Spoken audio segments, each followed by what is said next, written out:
PCOD એટલે શું? PCOD એટલે પોલિસિસ્ટિક ઓવેરિયન સિન્ડ્રોમ અથવા પીસીઓડી એટલે પોલિસિસ્ટિક ઓવેરિયન ડિસીઝ.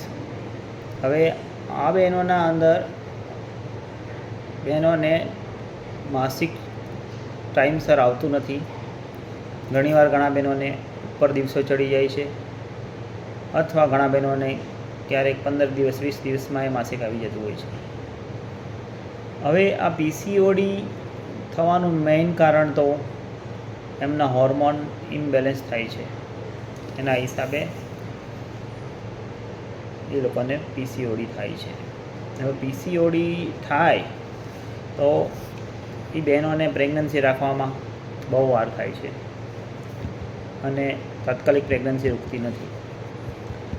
જો તમારે કોઈ ડૉક્ટરે તમને પીસીઓડી વિશે કીધું હોય તો તમારે તમારી હોસ્પિટલ ચિરંજીવીમાં સારવાર લેવા તમે આવી શકો છો. અમારી 2 બ્રાન્ચ છે, એક ભાવનગર સામવેદ કોમ્પ્લેક્સમાં અને બીજી ચિરંજીવી હોસ્પિટલ સિહોર. અને તમારે એની સારવારથી પ્રેગ્નન્સી રાખવામાં જલ્દી પ્રેગ્નન્સી રહી જશે.